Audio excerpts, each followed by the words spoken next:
મારું નામ ખેંગારજી રાજપૂત, ગોલવી નવા પ્રાથમિક શાળાના પૂર્વ એસએમસી અધ્યક્ષ।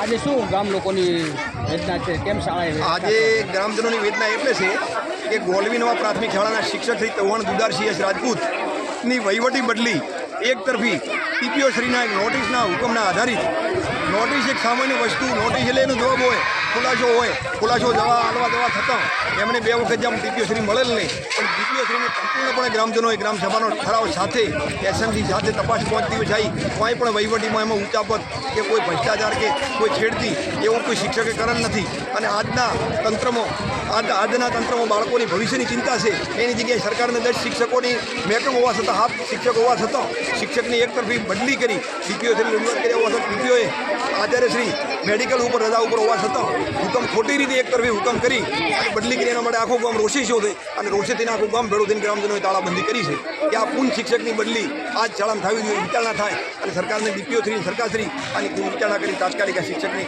અમારી ખોટ પડે છે શાળાના શિક્ષણ માટે, એટલે ભવિષ્ય માટે આનો અમને ન્યાય મળવો જોઈએ, એના માટે ગ્રામજનો કરે। પુનઃરચના નહીં થાય તો આપ શું કરશો?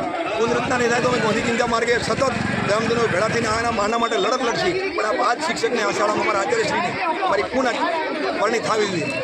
મારું નામ કરશનભાઈ વાઘાભાઈ રાજપૂત, માજી સરપંચને તાલુકા પંચાયત ડેલી। આજે ગ્રામજનો એકઠા થયા છે, શું છે? આમ તો એક દીદાભાઈ સાહેબને મારી બદલી હતી, બદલીની ઓર્ડર છે એના માટે દીદાભાઈની બદલી ન થવી જોઈએ। કેટલા શિક્ષકોની અંદર? શિક્ષકો 3 શિક્ષકો અમે ઘટશે, બરાબર, સંખ્યા 400-450 સંખ્યા છે અને શિક્ષણ ખૂબ સારું છે, બરાબર। અંગીના છોકરાથી મોડે હળદાના છોકરા સુધી એટલું શિક્ષણ એક હજાર હોવા જાય દરેકને, એટલે શિક્ષણ સારું એનાથી આજુબાજુ ગામડામાં છોકરાને ભણાવવા આવે મૂકી દે, એટલે અમારે દુધારી માસ્તરની બદલી થવી જોઈએ નહીં, બરાબર। એને ગોલવી શાળામાં રાખવા અને અધિકારીઓને કિનાખોરી ત્યાં બધું છે, બરોબર। પુનઃરચના નહીં કરવામાં આવે તો શું કરશો આપ? પુનઃરચના નહીં કરવા આવે તો અમે અમારા છોકરાના એલસી લઈ જાય છે આપણા ગામને। સોમવારથી પરીક્ષા ચાલુ થાય।